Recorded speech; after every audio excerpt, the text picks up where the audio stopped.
right, I'm going to show you one of my games now. You know. Oh. Yeah. But I like Levant. Yeah, almost. It's going to be almost as interesting. Yeah, But it wasn't a great game, my game. It wasn't as clean as Levant's, but it had an interesting moment that I think is perfect for calculation. So anyway, I was playing with black. We're going to go through the opening pretty quickly. French. Yeah, pretty main line, French. This line has become quite popular recently. It's one of those long forcing lines. I've never seen this line. You've never seen it? Nope. Do you usually play knight c3 against the French? No, I don't. That's probably why. When somebody tries to play the French, what's it called? So I remember it, but I'll tell you when I remember it. Okay, so you don't remember it. Nope. Okay. But I don't play the line. Yeah, I mean, the French is a tricky... Exchange. Oh, the exchange? Yeah, I play exchange. I'm a nerd. I know I'm a nerd. I know. I play advanced French. Is that boring too? I love the advance. I played it last week at the Spring Classic. Okay. Ah, I'll be right back. I think it's a great opening. I play the exchange because I'm boring and not simple. The exchange can be pretty spicy too if you want to. Yeah. I'm guessing you don't want to though. No. Yeah. No, I'm a lousy 1500. So. There's nothing wrong with that. But yeah, the exchange, for example, Yes. I remember I was playing this move for a while, which is kind of interesting. Then this is pretty sharp too. That's almost Wait, as good. Yeah. Oh, I was gonna say. Yeah, so I mean, I think the exchange French is one of the most underrated openings, and I think it's actually very good. You should check out this book by Alex Fishbein. Alex Fishbein is a grandmaster from, at least he lives in New Jersey, who plays these offbeat openings that are now all of a sudden becoming popular. So he's starting to publish books on those openings. And he's always played the exchange French. And he just wins like every game. I'm like, this is supposed to be like a boring opening where you maybe get a draw or something. But he wins all the time. And his book is really interesting. He talks about a lot of cool lines. And certainly black's not expecting it. So you're going to catch a lot of people off guard. Anyway, here we went for some pretty mainline stuff. I'm going to go through it real quick. Don't want to get bogged down here. Are you black? I am black. And Me too.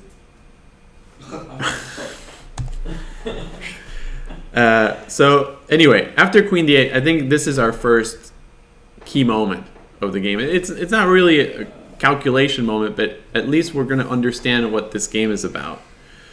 Black has a better pawn structure, has the bishop pair, but is momentarily behind in the development, right? So this king is kind of nervous about staying in the center, and it would like nothing more than to get to the king side.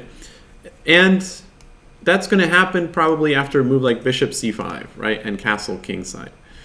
If black manages to accomplish this, then white's going to have some pretty serious problems along this c file, because the pawn on b2 is missing, so that makes the knight on c3 unstable and the pawn on c2 weak. So this is black's plan. Bishop c5 and castles. And if black gets this, black is doing really well. What is white going to try to do? Well, I mean, I would probably play something like f5, but I don't know. It's I like it because then he takes. Okay. Pawns No, and f5 is going to be a fundamental piece of the puzzle. But again, what you want to do when you see a move, you want to sort of decorate it with other moves that can sort of help out.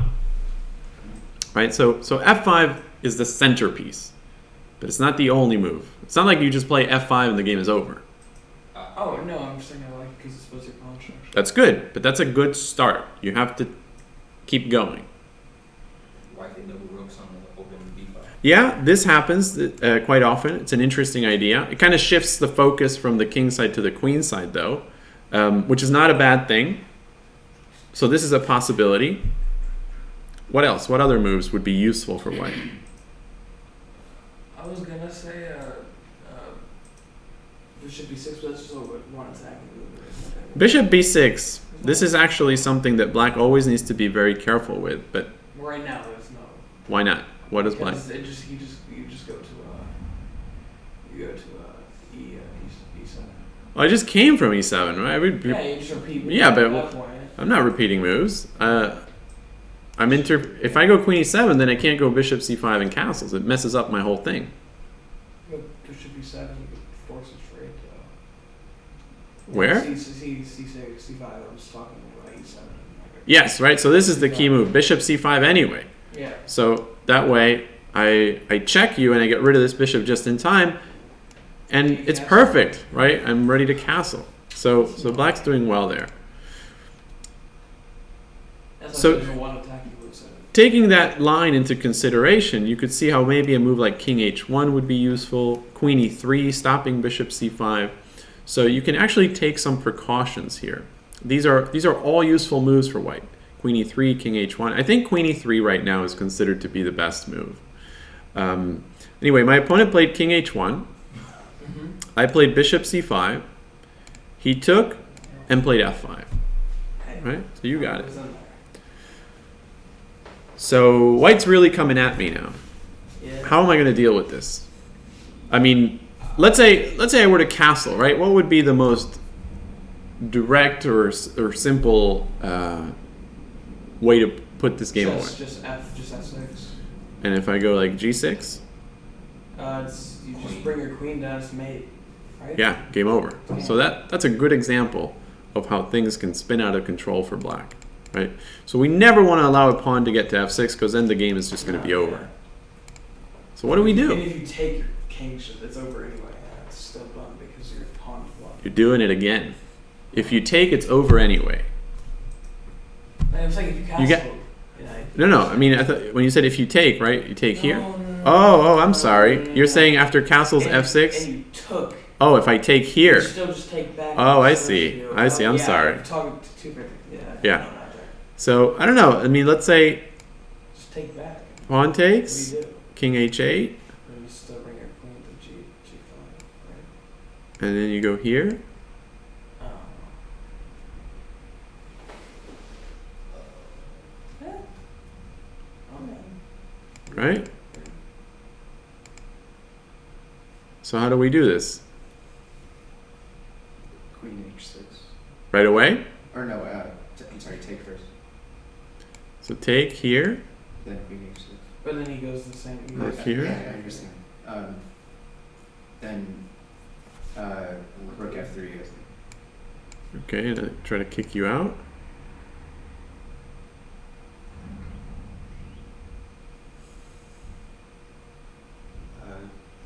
Yeah. You Because- bring your queen back to H5. Here or here? H5. All right. And Does your king just run? I think my king is feeling pretty safe with this rook on G6. Right? I could always just go H6 if you go rook H3. And also I might take this pawn. I don't know, maybe I'll go like bishop here. Take here. This is starting to look like we're hitting a wall. Yeah. So I'm thinking, what if I go here first, right? The move that you suggested. Your subconscious was telling you the right move. So if you take the knight, then I take here, and you didn't get to play king h8, rook g8 in time. So I was thinking, what if he takes the pawn? Then just rook. If he takes the pawn, then I can do this rook f3 and rook g3 idea. So the real question is, well, what happens if I go here?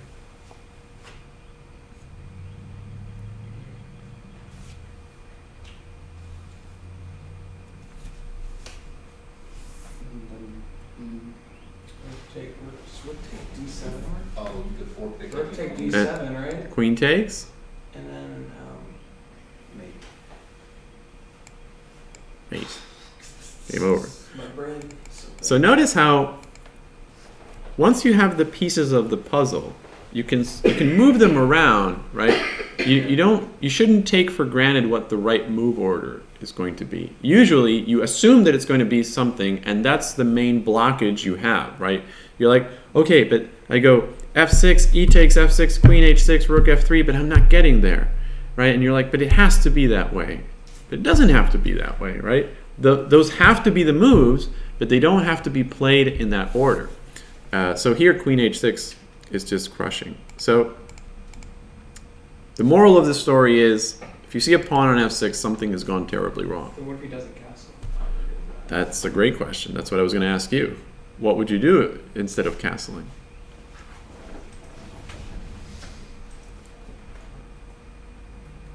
I don't think you're supposed to take my pawn. Well, never mind what you're supposed to do, but what can you do to stop White's attack?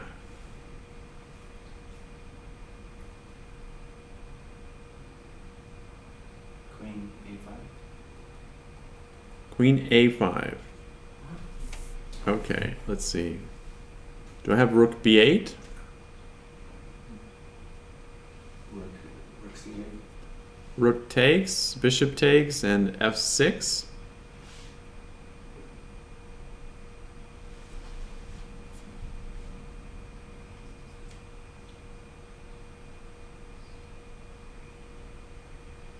Actually, maybe there you can just take and go rook g8. That doesn't look so clear. So maybe after queen a5, what if I go f takes e6? That's what I would do. If bishop takes. If bishop takes, I want to go queen g5. Oh, but then you castle, right? So we're just looking at this. Sorry, are we threatening the knight here? Yeah. Wait, so here?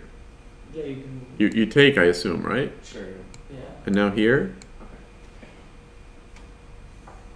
But then you castle. Right, but the point is you can't take the knight because I'm threatening mate and I'm threatening this pawn, right? But then you do castle. Yeah, so you castle on that. Yeah, now it looks like you're in good shape. So this is not a big deal.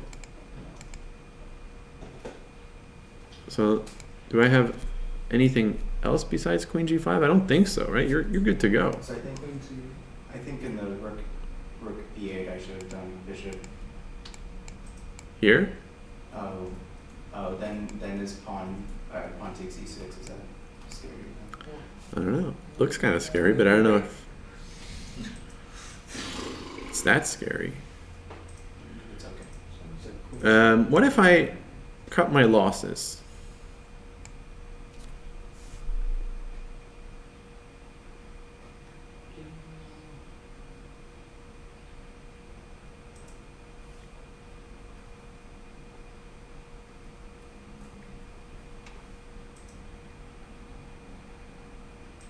Castle is not because castle. Well, if you castle, then I get to play my idea, right? Doesn't work. Yeah. This thing. Yeah. The question is, if you take, what's going to happen here, Because queen Still takes you pawn. seven, right? Rook f8. and then you just take the pawn. Yeah, this looks really scary, right? Because you can't go bishop takes, No. you can't go pawn takes. I'm about to take on f7. I think this should be crushing, right? So Or your rook take. so after f5, we're in a real conundrum here, right? We can't castle, we can't go queen a5. What are the other options? Oh, the check. If someone queen c8 is what that looks pretty nice. I wasn't gonna look at someone. Queen c8 is actually a pretty interesting move. It's a thematic move in these positions. It makes sense because your entire counterplay is based on pressure along the c file. So this could be interesting, but in general, if you want to make your life easy, if you play the French defense, the moment that White puts a pawn on f5, you just snatch it right off, right? Of course. Terrible. Well, that's the point. You want to play positions that look terrible but aren't terrible, right? Because then your opponent's like, oh, this must be terrible for him. And it's not so much. Now, after knight takes d5, I would really like to castle, right? If I can castle and play bishop e6, I think I'm probably a lot better here. Yeah. So what should I do? Castle and play bishop. Okay, so after black castles, what can white do? Oh, yeah, because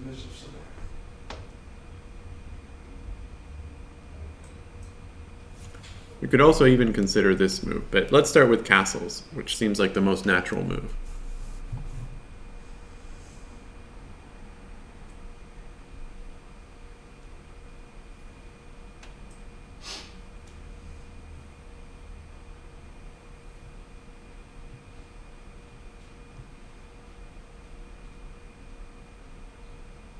I guess you could do something tricky with the knight. Are we looking for like the best move for white's response? Yes, sir. Oh, so cat. So I don't like that tricky knight being there.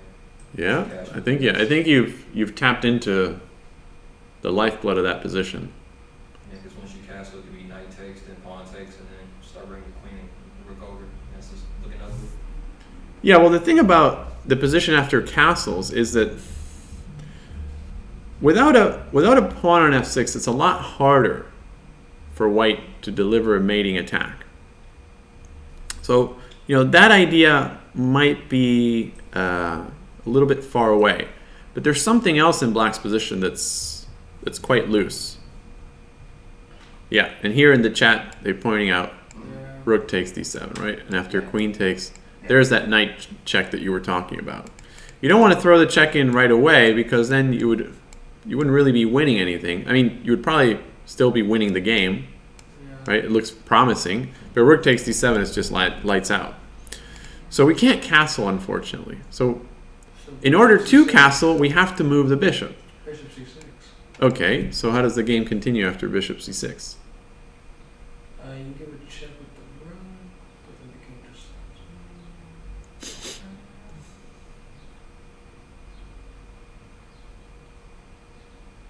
Oh, you win the rook because it doesn't oh no, it's king could take. How do you win the rook? And I didn't see queen could take, right? So I f6, so the queen takes. Wait, knight f6. What do you mean queen takes? I said it doesn't work in the Saemisch. Okay. So, I mean, the first thing I would look at here is knight c7. Okay. Then king has to go to e7. Yeah. And then that's pretty, well, then there are discovery possibilities. So, There aren't that many good discoveries there, though, because your rook is hanging, right? So, yeah, that's true. but after knight c7, king e7, white has a devastating move.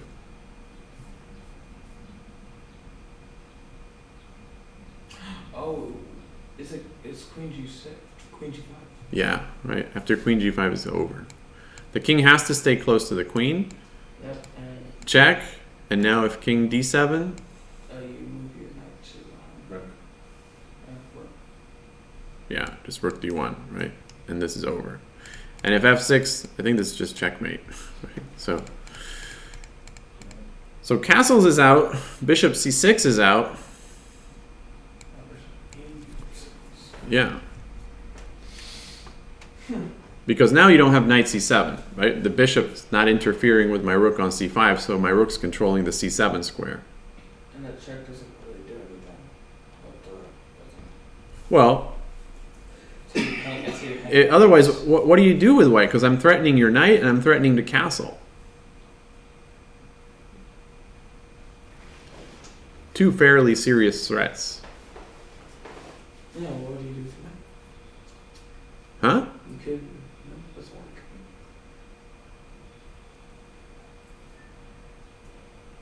You still got that done on the rook side here. Okay, but what about your knight? Like if you go rook fb1, I can go rook takes d5. Oh, you can push your pawn protected with enemies. Okay, but let's say if you go here, I mean, I don't know, maybe I can take this pawn, but let's just keep it simple. Let's say a castle. Just too anxious to castle. Isn't that where you go with the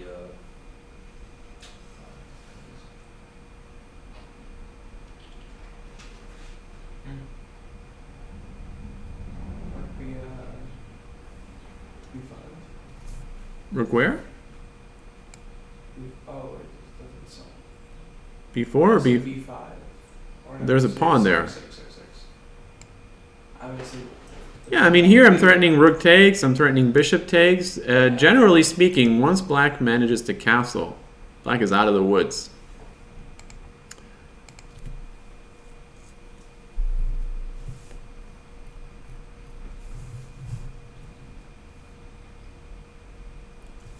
So white better have something here. Can't move the knight though. Can't move the knight. We agree.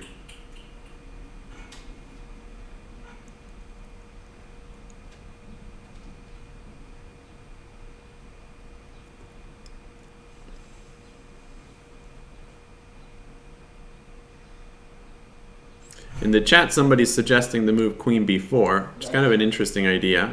The point is that after rook takes, then I have rook b8. But it's not that clear, right? Because I also have bishop c8 here. Not to mention that I could also take with the queen on d5, and after here, then I could go bishop c8 as well, right? So this is another move, which you might get excited at first, and then you'd be like, oh, it doesn't work. But it doesn't mean you should forget about it, right? It's queen b4 is going to be a piece of the puzzle. You've seen an idea, but by itself, it's not going to get you anywhere. You need to make it part of something larger. Very lost. Right.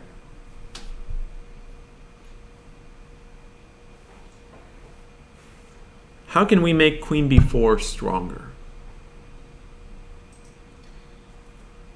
Or a piece behind the rook or something. Can you do that sequence again? Yeah. So queen b4, Yeah. Queen takes. Okay, so okay, you can go back. Yeah. So I've been looking at rook e7, Okay, and after king f8. then maybe queen b4. Right, now it's a much stronger move because we're x-raying this king. So for example, let's start with the obvious moves, right? Like what happens if queen takes d5? Take the knight, I'm threatening. I just stopped thinking about that move after that. What move? That's why I didn't like go for that because I stopped looking after this. All right, can't stop.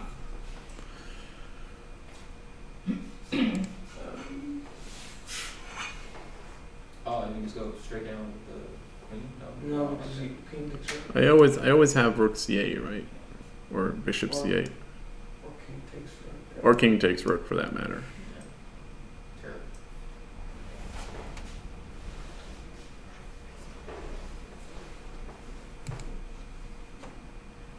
Yeah, so actually here in the chat somebody mentioned rook c7, right? And now you're going to win the exchange, and most importantly, well, maybe just as importantly, you prevented black from doing what he needs to do, which is castle, right? So now your rook's messed up, your king's messed up, and you're going to lose an exchange. That's game. So queen takes d5 is out. What about rook takes d5? This one should be even easier. You just won the queen. You just what? I just won the queen. Yeah, right, just rook d7, and that's game over. All right. What about bishop takes d5? Well, then you take the rook. Okay, and then queen takes. you take this rook, I take that rook. And you take the bishop. Take the bishop. But now it's equal. Well, they have more pawns actually. So what's going on in this position? This is just chaos. You Well, have a passive though. I think we are better. who's better? Who's we? Oh, I think white's better. White's better? Why is white better? Because black has We double. have maybe. Okay, go ahead. Oh, no. Please. We have activity. Okay, you have activity. What is that activity about? Like what? Like, I mean, our work is making a threat right now, and it can. So let's say black. Okay, yeah. I have to think. I guess black might play g6, and then. You go off for the queen trade with the easy pass pawn. we can Yeah, well, actually, this position after g6, I don't don't know. If I can get to play bishop, king g7 and rook e8, I'm feeling pretty good. I think. And the queen to the king, offer a queen trade with the pass pawn. Where do you trade the queen? What's that? Is that king That's c6? C6. Yeah, right there, but yeah, pin. Here? Okay. And let's say I take, and now I bring my king over. But then you bring the other pawn to help. Okay. And here, or maybe I should do it with the king. Right? You have to defend it, I suppose. So these pawns are pretty untouchable, that's true. But I don't know. Maybe I am worse here. But if you try to bring a king, you just What if I do this? Yeah.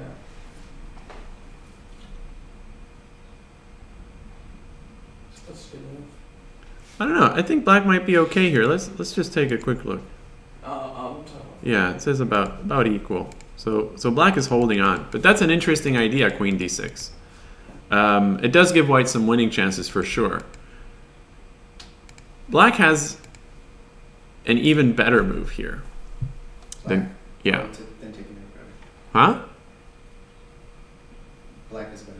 And Yes. better check with rook e7. Wait, it's black's move. Oh, it's black. Yeah. Never mind. Right, we're just talking about queen takes, g6, queen d6, right? So we're trying to improve for black.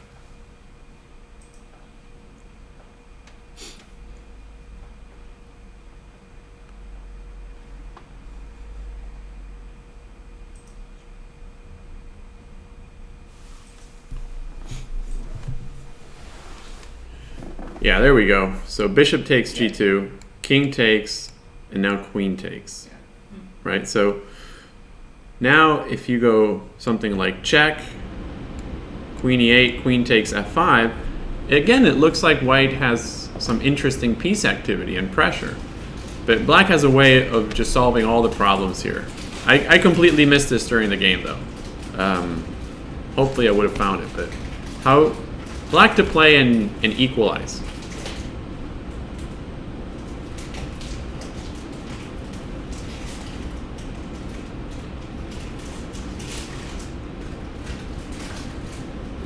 Black also a queen trade or something right here. With, maybe Where- something like that. Where does the queen go? E6. Queen takes? Oh wait, no. That's terrible. Whoops. Okay, But that's the idea. and move the king over then.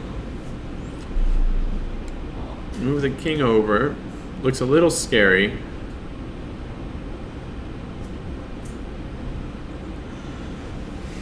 Maybe not so bad, actually.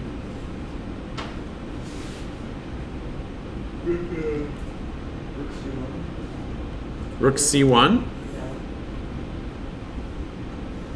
What the idea of? And you have US, yeah. Well, I can't start with this. Oh, but yes, you can start with that. That was- Yeah, this could be interesting. No, but black has this very nasty check on c6. Because if you go king g1, now I just trade off the queens with queen g6. Wouldn't that same thing win the c pawn and that other one? You mean in this line after king g8 c4? Yep. Well, I don't know. Do you really want that pawn? Let's say I go here. Sure. I guess you could try to get away with it. Because it defends f7 just in time. That's what I was thinking. Yeah. Maybe you're right.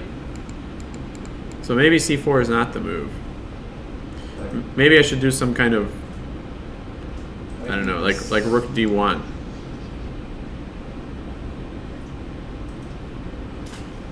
At least stopping this. I mean, I think we want to play the check instead of moving the king over as black anyways. Yeah, right? The nice thing about this check is that it gets the queens off the board, and that pretty much relieves all the pressure. Because if rook f3, I just go queen g6 anyway. You don't have any good moves to stop queen g6. So anyway, that's kind of what I saw. During the game, I actually saw I was gonna play queen takes and then g6, and just I thought that was fine. But then, out of the corner of my eye, I saw a move that was too tempting to resist, and I played it almost immediately. Played queen a5. This turns out to be a blunder, and it's not quite losing. Like, I don't have to resign, but I have to make some pretty accurate only moves. Basically, my idea was that I want to go g5, king g7. That's my plan. If I can get my king to g7, everything is forgiven, right? For example, one line I saw that I thought was kind of funny was rook d7. If you take my queen, I checkmate you. If you take my rook, I checkmate you, right? Because now you go here, I go here, and now I have a very nice version of Philidor's mate. Oh, smothers me. Yeah, smothered mate. So rook d7 looked kind of cool. But after g5, all of a sudden, you don't have any good moves. And my next move is king g7. So that was the original idea. And it was just like, when I saw it, I was like, this is too much fun to not play it. Another idea was, well, let's say white like trades the rooks and moves the rook away, threatening a check in the back rank. I can't take the knight yet because of check. But again, g5 saves the day. And king g7 is coming, and then white's position is just falling apart. Oops, I messed that up. Where did we go? Here we go. Queen b8 was another idea, but this didn't really create too many problems for me, because after rook c8, queen d6, it looks like I'm getting set up for some devastating discoveries, but I can go queen takes d5 just in time. And after takes, king e7. This is already, the worst is over for black. So it seemed like everything was holding up. The rook move doesn't work, the check doesn't work, the trade doesn't work. There was one idea that I missed.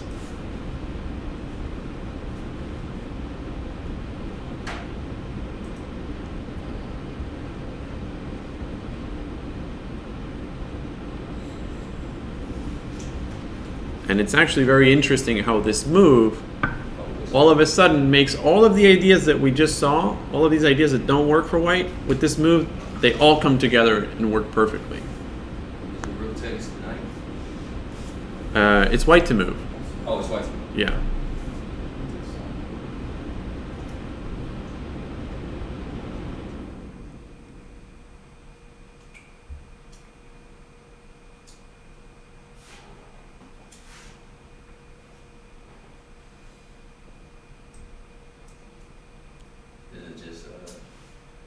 Challenges rook then? Is that rook to c7? Right. Rook to c7 has the problem that I can trade queens first, right? And after this, I just take your rook. Oh, yeah. So I can unpin pretty easily. So this is white's attacking team, right? These are the pieces that are going to checkmate the black king, in theory.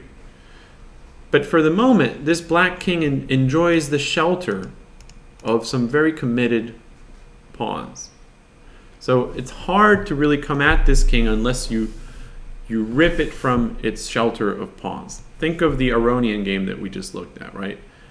He completely decimated black's G and H pawns, and then he was able to access the king. So in order to attack this king, it needs to be brought out into the open. Somebody in the chat is suggesting knight c7, nice blitz move, because if I take, then you mate me. But unfortunately, I think I'll take this piece instead. And that's it. So it's not knight c7 either. Rook takes e6. Rook takes e6. Maybe, again, I can throw in this queen trade. Right? Because I don't think you have any checks, and after you take, then I take. Getting warmer. And then rook check. Rook where? What? What's that? So that's E8. If you're saying. Rook here? No, rook takes pawn. Okay. Okay. So if bishop takes, Then knight check, forking the rook and or no, queen. wait. Queen. So check, I have to go here. Oh, then you bring your rook into part. Yeah, you got it. Bam. And that's over. Nice. So now all the pieces are participating in the attack. So let's say I go king takes. Same thing, bring the queen to the 7th rank check. B7. Okay, and if I go here, oh, yeah, okay. What was that? Knight check. And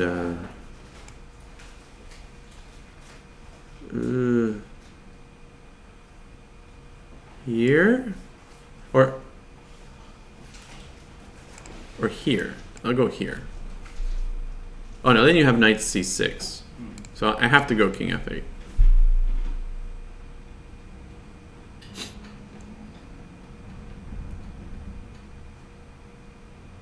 Then knight takes F4. Right, and now let's say I go here.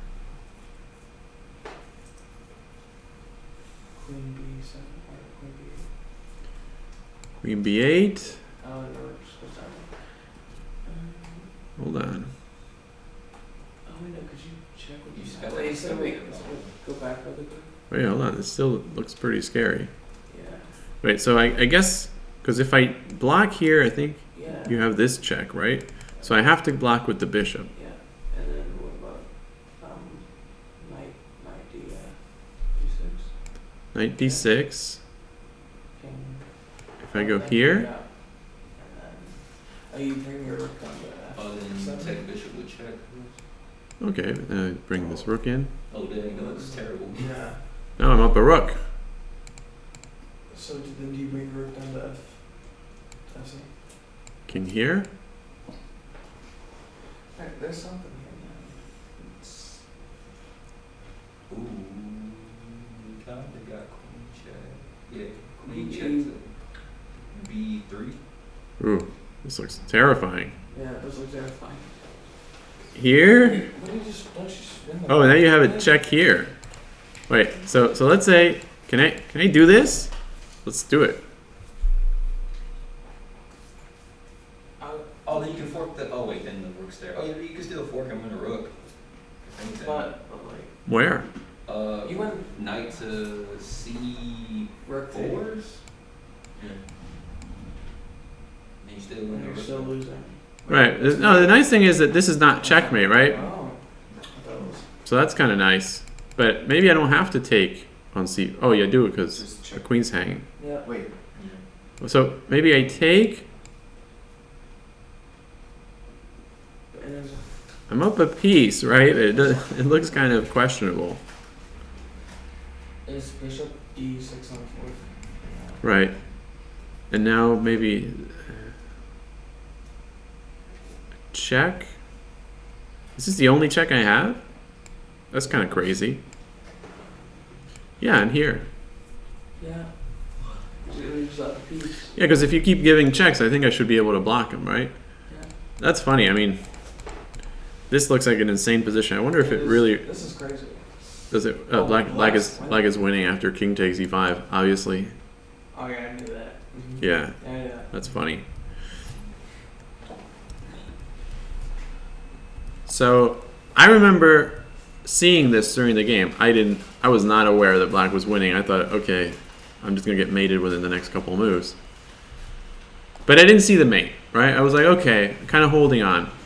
So white finds a really brilliant move here. And I guess we're already into our double Exclam class. So is it all right if we just like roll them both into one? Might as well. So white plays queen b8, which looks terrible, right? Because Now after rook c8, your knight is hanging, your queen is hanging, your rook is hanging. But now white can play rook takes f7. And after king takes, then queen b7. So the question is, how does forcing the rook to come back to c8 change things? It opens up the king. That's so mean. Okay, but compared to the variation we just looked at, right? We were just looking at king g8. Why doesn't that same line work for black? And the other line black was winning. Why is black losing now? If I go king g8. Oh, back forward. Here, here. And then you do That's right. Now you can take the rook, right? You don't have to go into that crazy line. So that was the point. So white lured my rook to a vulnerable square to make the entire line work. Now, why do I have to go to g8? Why can't I just go king g6? Because there's still a fork. Oh, there's not. I mean, there is. Okay, I mean, I'll go here. Do you just bring it like that? Oh, you can't go. You can't go up to Careful. May, yeah. Yeah. take the bishop to. Well, if knight takes e6, I think I can just go queen takes e5. Oh, I'm still not. I'm up in exchange, and my king looks safer than it ever looked so far in this game. So queen f3. Yeah, this is the key move. After queen f3, you're just getting mated, right? I'm threatening queen h5, queen h3. And if g6, then you can take the bishop. Not so much for taking the bishop's sake, but For the maidens. you're still threatening checkmate, right? So this is game over. I don't have queen takes e5. That's kind of the key point. Did you lose this game? I did not. I did not. You drew this game. I did draw this game. I'm very proud to have drawn this game, I especially drew this game. especially because of the defense that black has here. So it's black to play, only move to save the game.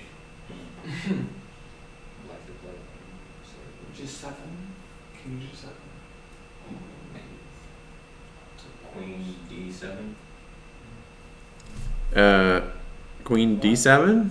That would be ideal, Yes. but not possible. Oh wait, yeah. Oh man, my eyes are terrible. So you have to put king. Well, I don't. So put there. Is King G8 the only? Well, we just looked at king g8, right? It runs into this Oh, fork. We yeah. looked at king g6, runs into knight f4, queen f3. Then what do you? King e8 runs into checkmate in one just move. wait in one, yeah. What do you do then? King f8 runs into queen e7 check, and queen takes e6, so that's no good. So we're running out of bullets, man. I'm sorry. Rook c7. Only move. What? Oh, you're queen. Like, come on, trade queens, man. I was just. This would be perfect. Now, black is actually probably much better here. Why did they just stay with the knight then? Well, that's what he did, unfortunately. Oh. So now he's got all these discoveries, right? So what's the follow-up?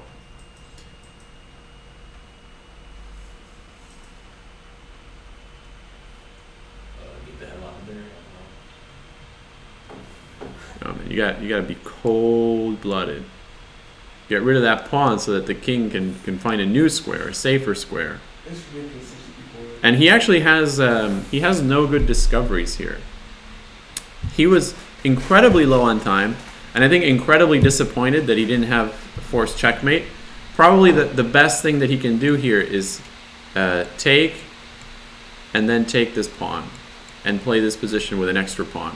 This is actually going to be pretty hard for white to win because the pawns are not connected, so they're very weak and very hard to move forward.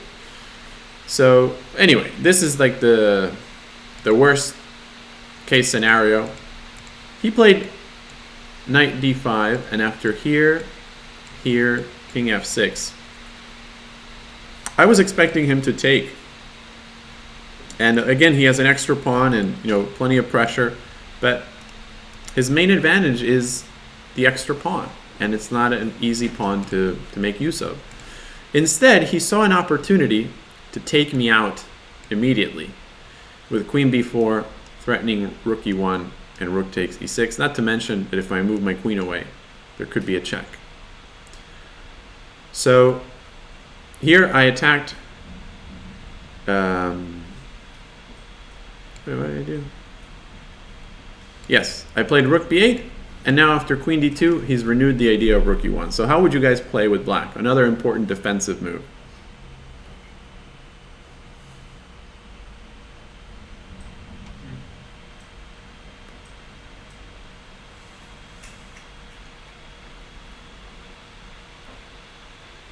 Into the second rank, so that When there's a check on c3.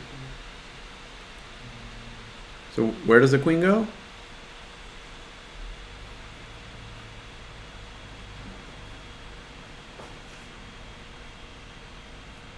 I mean, my original idea was I got to get my bishop out of here, right? Maybe something like bishop f7.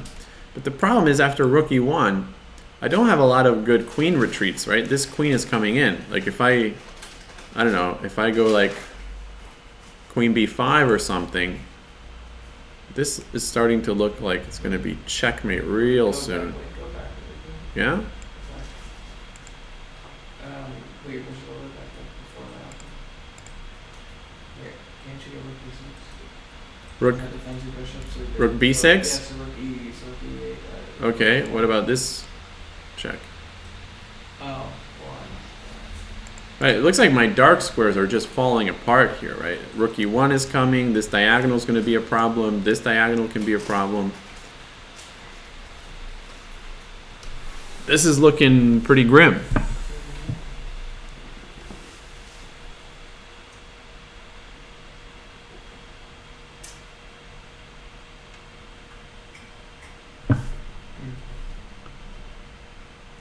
So what we need to do is focus, zoom in on what our opponent is trying to do. How is he trying to beat us, and what move can we play to take the teeth out of that threat?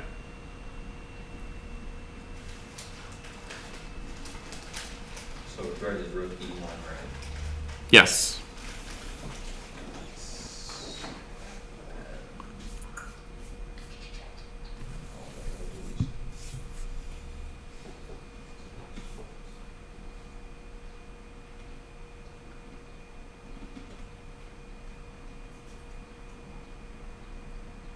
Bishop takes a2 with the idea of rook b1.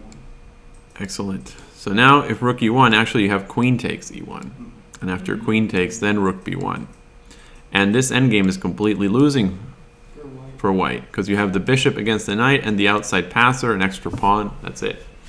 So bishop takes a2 actually would be the move even if there wasn't a white pawn there. You need to hit white where it hurts, which is his back rank. So I think he missed bishop takes a2. And after this, it's anybody's game, really. I'm up a pawn, but I still have some king safety problems. He played knight d3, and after queen d4, c3, queen d6, and now c4, right? He's trying to get the queen to this diagonal again. So I played rook b3, takes, and anyway, this game eventually just fizzled out into a draw. All right, let's move on. So you, when you say you made a blunder earlier, the engine wouldn't think so, but Oh no, the engine thinks so.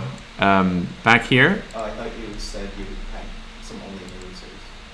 No, well, I mean, it's technically a blunder because I have to go into that position with, like where I'm down a pawn and I have to deal with all these discoveries. Oh, if you had found. Yeah, if he had just taken my bishop or whatever. But if you compare that to this position, I mean, you can't even compare them, right? I don't have to jump through any hoops here as black, and my play is pretty straightforward. Not to mention I have that bishop takes g2 move. So out of curiosity, what was the evaluation after what? after your blunder? After queen a5, Yeah. Oh, okay. +1, Okay. not so bad. I thought it was like +7 or something ridiculous like that. But no, yeah, he has to find this very accurate sequence. So that's what I mean. It's kind of like practically, Right? it's especially a blunder, practically speaking, right? Because you have maybe the engine doesn't think it's that horrible, but practically. I don't know. I think the engine thing is a pretty big mistake because look at the difference, right? Bishop takes d5 is 0-0. Yeah. Queen a5 is +1. Well, yeah, okay, so I whatever the definition of blunder is, mistakes, inaccuracy. Yeah, but the thing is, it's not just like the objective value. It's like I'm the only one that has to make hard moves there, right? So That's the point I'm making. Like, yeah. it's bad any way you look at it because not only is it like if I make all the only moves, my prize is white is +1, right? In the other line, I make obvious moves and it's 0-0. So that's why it's a blunder because it's just a bad decision. So anyway, let's move on to another game. Which one shall I show you next?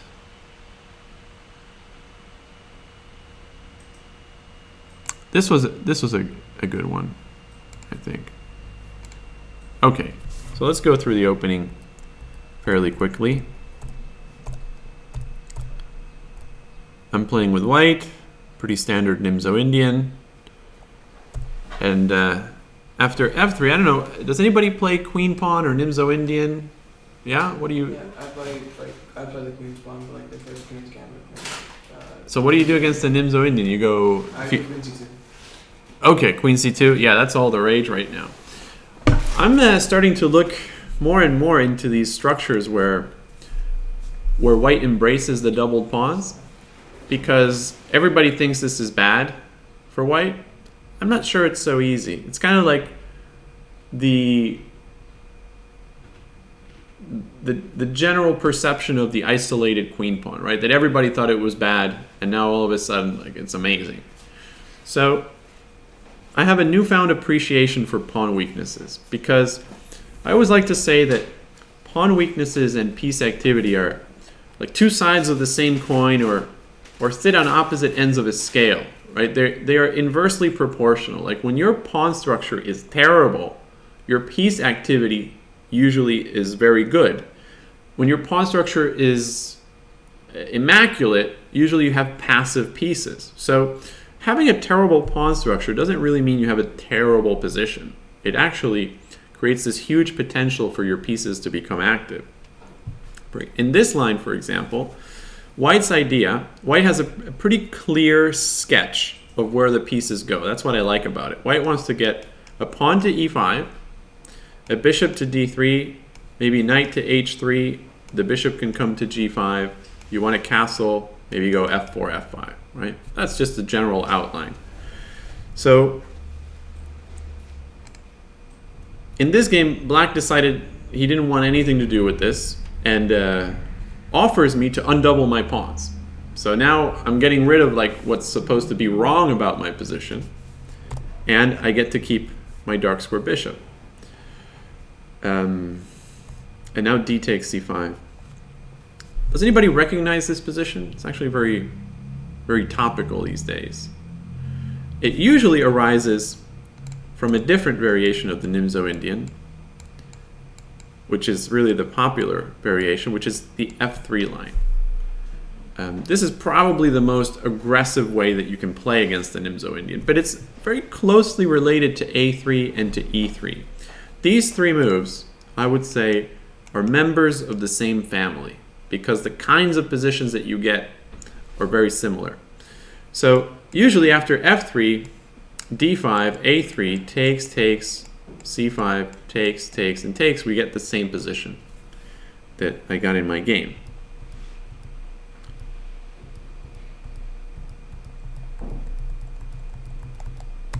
So after d takes c5, I remember seeing some amazing games. I think there's an Anand game that's particularly impressive, where usually black goes queen a5, and after e4, knight f6, bishop e3, something like castles, queen b3.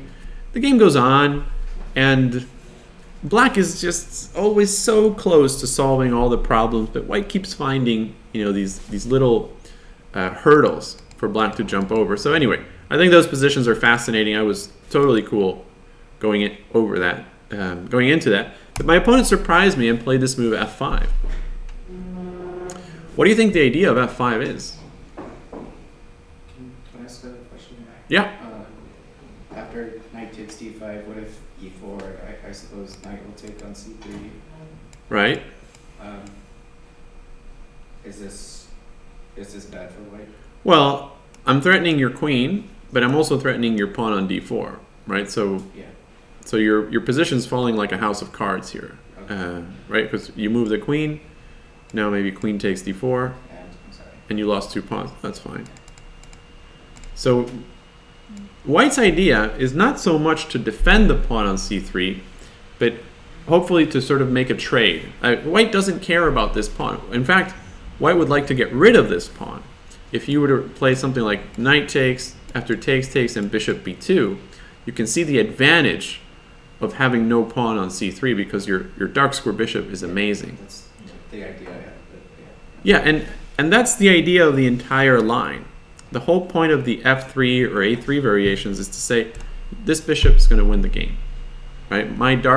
Your dark square weaknesses are going to be sort of your undoing. So black has to be very careful about that. And the reason that black plays f5 is to ensure the stability of the knight on d5. For example, I can't go e4 because after takes, queen h4, I'm just losing my pawn. So I played knight h3. The idea is that now I'm renewing the idea of e4 because after takes, queen h4, I have knight f2, defending my e4 pawn. So now he goes queen a5. I go e4, and after takes, can't take on c3 because of bishop d2, hitting the queen and the knight. So he goes knight f6. Now c3 is hanging, c5 is hanging, e4 is hanging. Which one do you defend?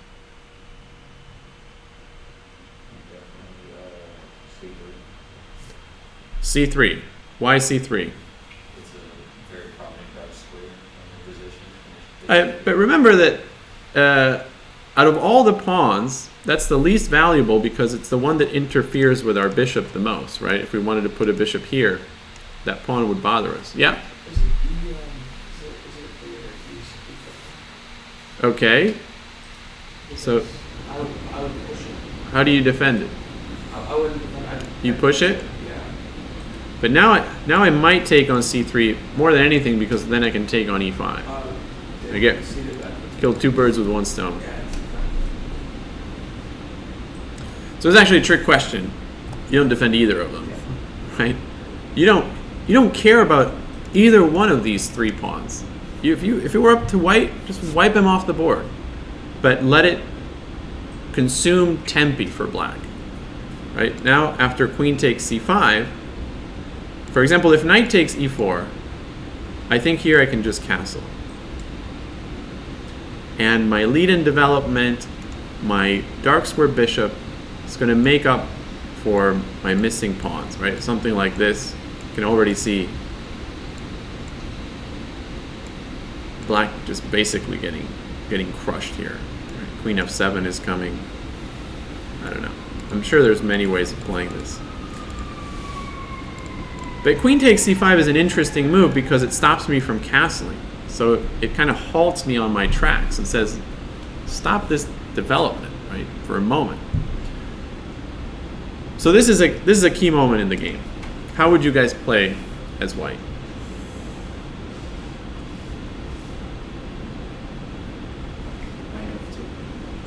Knight f2. To me, this is probably the move that made the most sense, right? And if castles, castle, and let's say I take this.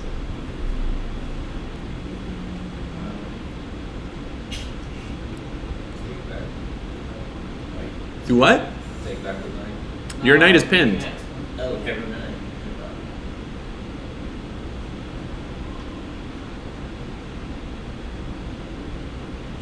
Yeah, I don't know. Maybe here you could prepare this a little bit with queen d3, cover these pawns. and then castle. I was looking at this position. This is probably fine for white, but it felt like I was having to make these defensive moves like queen d3 and defending my ugly pawns. You should never be, if you're going to take on a bad pawn structure, your most valuable pieces should never have to waste time and energy defending them. Yeah? Would you go A4? Maybe get the out the So right here? Yeah. Okay, that's interesting. Because, well, this pawn is always hanging, right? So let's say I just go here.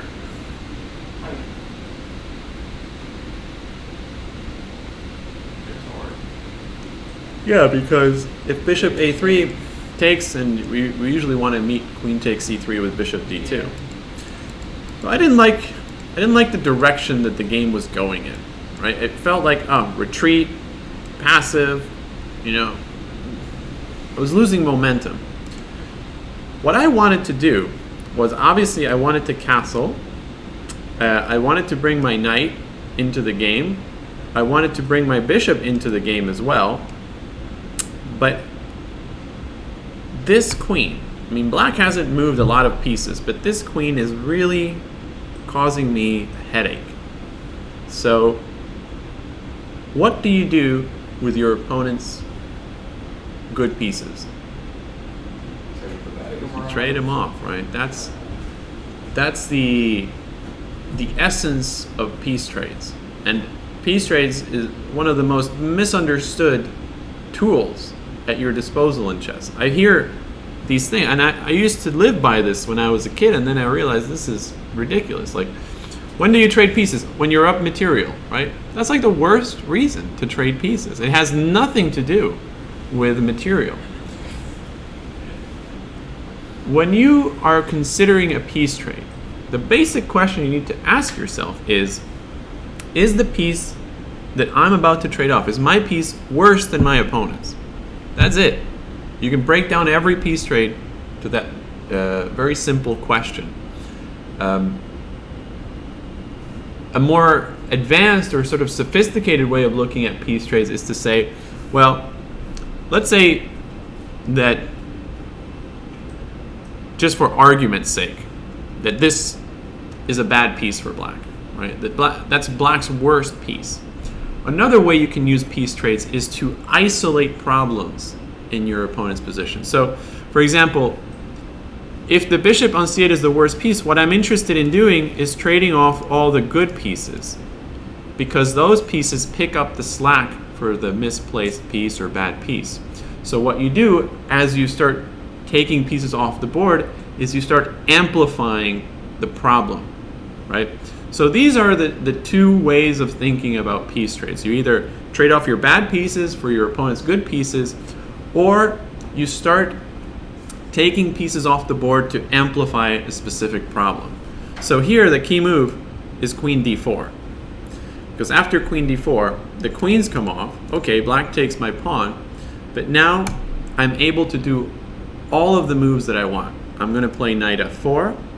I'm going to play bishop c4. I'm going to play bishop b2, rook e1, and d5. And notice how once I got those queens off the board, it's like the floodgates open. Like my position just flows very easily. So now the knight went back to f6, knight f4, knight c6. And this is an interesting calculation moment. According to the sketch that we just drew, right, we want to play moves like bishop c4, bishop b2, rook a, e1. So now what we need to do is figure out the order in which the pieces of the puzzle go. Of course, if we play bishop c4, we have to consider the move knight takes d4. So what would you guys do? Do we spend a tempo with bishop b2, protect the pawn, and then go bishop c4? Or do we just floor it? So after bishop c4, what's your idea if I take this pawn?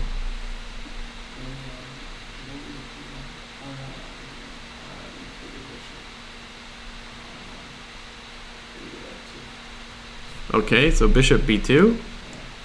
And let's say I hit your rook.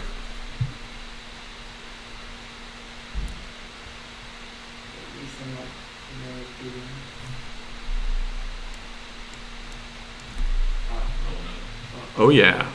Oh no. Just went Kool-Aid guy on you. Oh no. Oh yeah. So even if I don't fork your two rooks, like if you go rook c1, I'm still going to fork your rook and bishop, right? And if I can get this bishop off the board, that's the jackpot. But there's more to it. Sack the rook. Huh? Sack the rook. So here and here, how do you sack the rook? Oh, I know you, well, you give a check here. No, you could even check trade your bishop. You don't want to do that. That's right. I want to be very careful about trades. This is actually a key moment.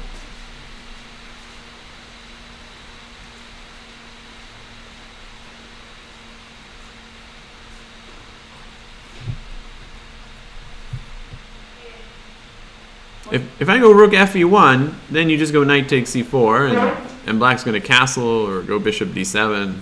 That's Bishop takes e6. and if knight takes f1,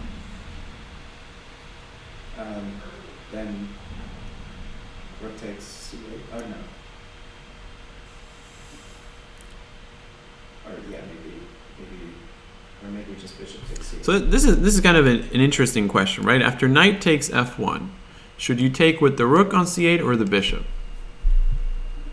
The difference between these two moves is that if you take with the bishop, you don't trade rooks. If you take with the rook, you do, right? So going back to our discussion on piece trades, who benefits from this trade? Whose rook is better? Obviously, white's rook is better, right? This rook is much more active. This rook on a8 is doing nothing. So the move is bishop takes c8. And let's say the knight makes a run for it. Sorry, could you argue why the bishop was better also? But I guess rooks are... What, the bishop's gone in any case, right? So I mean, Is it? right? Because the option is this position with rooks on a8 and c1 or without. You can keep the bishop in, but The bishop's going to c8 in any case. We're keeping the bishop, sorry. Yeah. So the difference is that now you're left with an active rook and black's left with a passive rook. And that's what you need to look for when you're thinking about trades, right? Like, what are you leaving on the board and what are you taking out? So let's say the knight makes a run for it. Well, rook and d1. What's that? then you see the king. Okay, but now I take this guy. You just take back and check. All right, and what's after the dust has settled, what's going on here?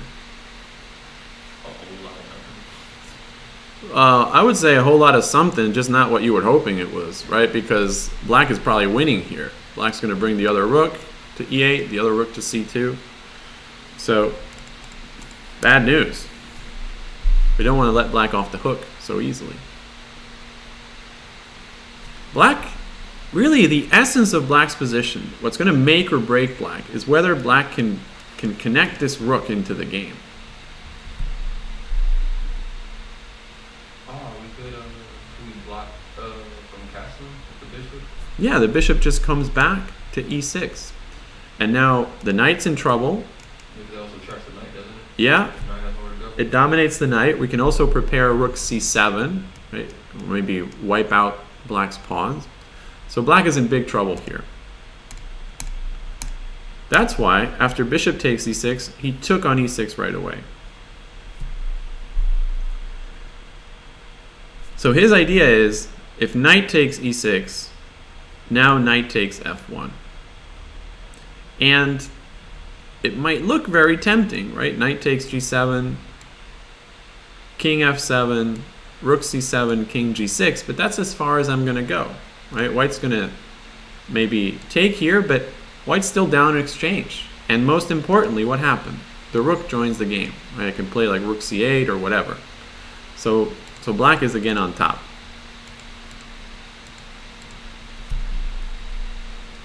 So what's the move?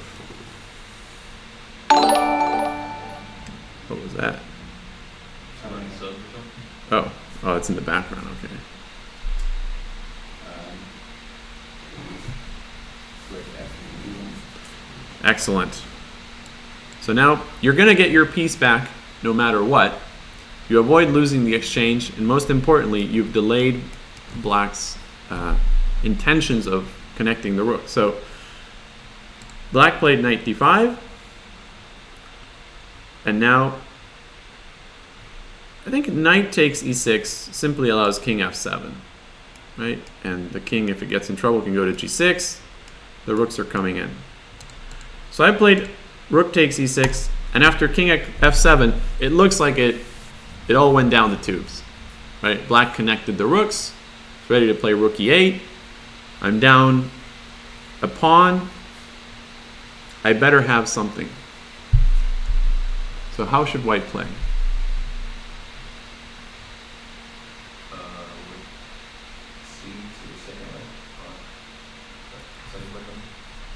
Rook here. Watch out, there's a knight controlling that square. That's moved backwards. Yep. They changed the rules. I know, right?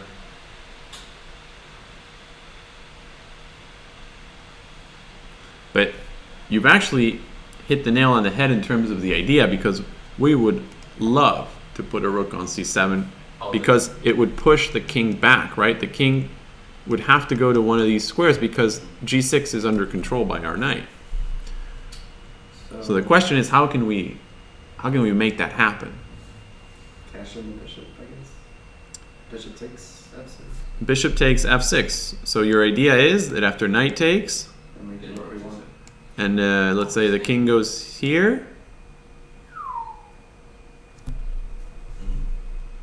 or actually, I don't know if that's maybe here is better, so I can defend this if I need to. I don't know.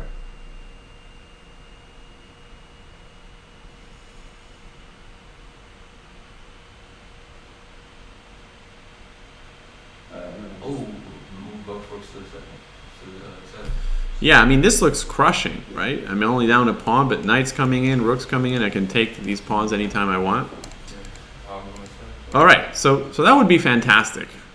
But what happens if, well, let's start with this one. What if I take this piece? Now I'm hitting the rook as well as the bishop.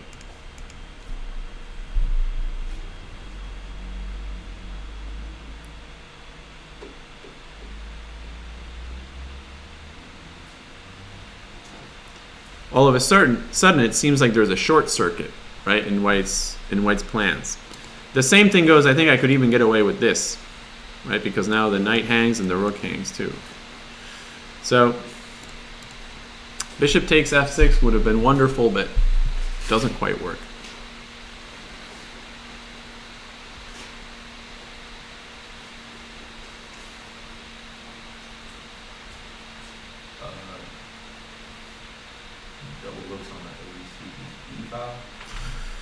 Okay, but this just seems to play into black's hand, right? Black just wants to get those rooks out. But let's not give up on our idea of getting a rook to c7.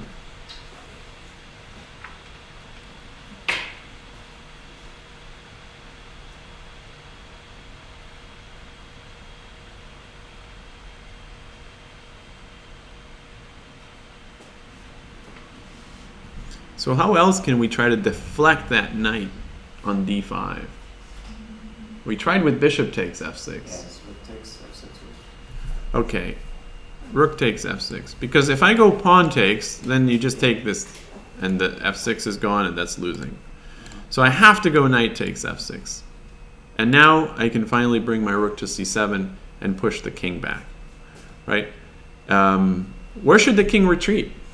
He's got three options. Closer to the middle is b5. You're saying king here? Yeah. Fair enough. Everybody agree? What happens if king away from the center? You just cut off your. I do, yeah, that's a bummer. But maybe black is hoping to play like, you know, h5 and rook h6.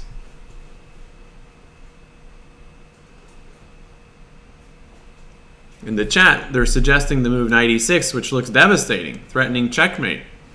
But all of a sudden, after knight e8, not only am I defending, g7, but I'm also attacking your rook.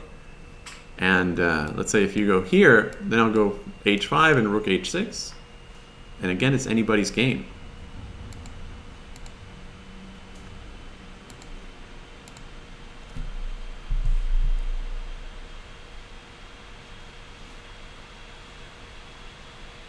So how can we improve upon that idea?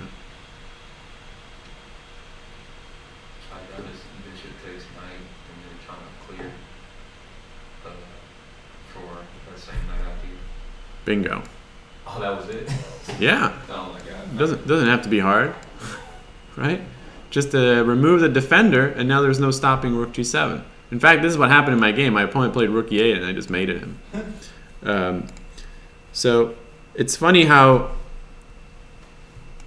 you know, I identified this strategy, right? Or what my opponent really wanted to do. He wanted to bring this rook into the game, and I just threw all of my pieces at him so that he wouldn't be able to do this. Now, the funny thing is, well, king f8 is probably just as bad, because now I get to play this with check. So the only move is king e8. You were right. It looks scary, though, because you're letting me take on g7, and it seems like something terrible is going to happen here. But actually, after knight d7, there are no good discoveries, and black's next move is rook f8 and rook c8, and the rooks get into the game. During the game, I actually thought that, yes, after rook takes knight d7, I thought after knight d5 it was game over. Because I'm threatening knight c7, forking the king and the rook, but I'm also threatening rook e7, taking the rook on h8. So I was like, you can't defend both rooks at the same time. What did I miss?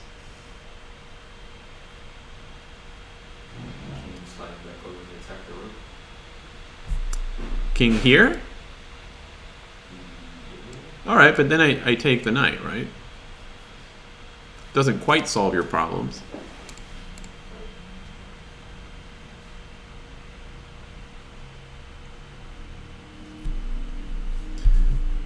This game was played last month, by the way, being asked in the chat. So it's a fairly new game.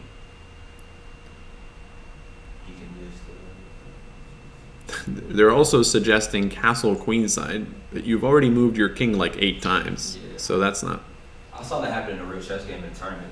Dude moved his king a bunch and then castled in this position and then won the game. Pretty embarrassed. That happened to me once in a game too. Oh wow! You didn't call it. You didn't bring call it. No, I did it. Oh, you did it. Yeah, I forgot. I was playing with black, right? And the A file opens up, so I take my rook from A8 and I go rook takes A1, and then I bring my rook back and then I just castle queenside like 10 moves later. I was like, that's exactly what happened in the game. Dude moved his rook to like B5 and then castled. And the guy didn't realize it either. So when I got home, I tried to enter the game, and it's not letting me castle. And I'm like, oh man, this program is glitching again. And then it's like, no man, you move that rook. Like, you can't do that in chess. I'm like, oh, okay. This means you did it a second time too. You didn't Huh? This means you missed it a second time that you moved your rook up. And Oh yeah, no, it was not my finest moment. Anyway, so how does black play here? Only move to save the game.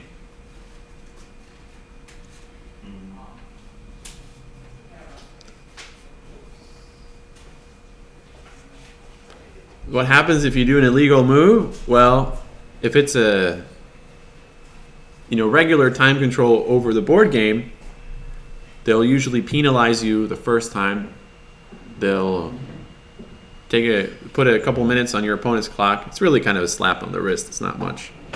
Then if you do it a second time, they're like, you didn't hear me the first time. You're not supposed to do that. And then if you do it a third time, you lose the game. I think like two strikes is enough. Yeah. But apparently you get 3. In blitz you get 2 though. So and you're more likely to make illegal moves during a blitz game. King D8.